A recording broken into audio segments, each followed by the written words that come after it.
দর্শক, অবস্থান করছি জলঢাকার সেন্ট মেরিগঞ্জ শালনগ্রাম ফাজিল মাদ্রাসায়। এই প্রতিষ্ঠানটিতে আজ 6 নভেম্বর অভিভাবক প্রতিনিধি নির্বাচন অনুষ্ঠিত হচ্ছে। 1329 ভোট নিয়ে 6 জন প্রার্থীর চলছে প্রতিদ্বন্দ্বিতা। শেষ পর্যন্ত কে হাসবেন শেষ হাসি, এখন কিন্তু সেটাই দেখার অপেক্ষা। চলুন যাব প্রতিষ্ঠানটির প্রিন্সিপালের কাছে।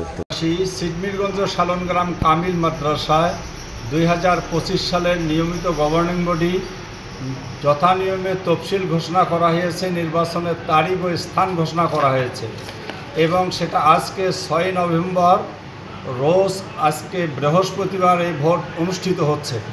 শান্তি শৃঙ্খলা এবং সুষ্ঠু সাথে ভোট অনুষ্ঠিত হচ্ছে। ভোটের প্রার্থীর সংখ্যা হলো 7 জন, একজন নিষ্ক্রিয় হয়েছে, 6 জন নির্বাচন করতেছে। ভোটের মোট সংখ্যা হলো 1329 জন। এ পর্যন্ত ভোট শান্তি শৃঙ্খলায় হচ্ছে এবং আমি সার্বক্ষণিক ভোট কেন্দ্র বুথ সহ বাইরে পায়চারি করতেছি এবং পর্যবেক্ষণ করতেছি। প্রশাসন, প্রিজাইডিং অফিসার এবং সহকারী প্রিজাইডিং পুলিংরা যথানিয়মে ভোট সরকারি পদ্ধতিতে ভোট গ্রহণ করতেছে। এ পর্যন্ত কোনো এজেন্ট সহ কোনো প্রার্থীর কোনোভাবের কোনো অভিযোগ নেই। আশা করি শেষ পর্যন্ত থাকবে না, শান্তি শৃঙ্খলার সাথে ভোট শেষ হবে ইনশাআল্লাহ। আসসালামু আলাইকুম ওয়া রাহমাতুল্লাহ।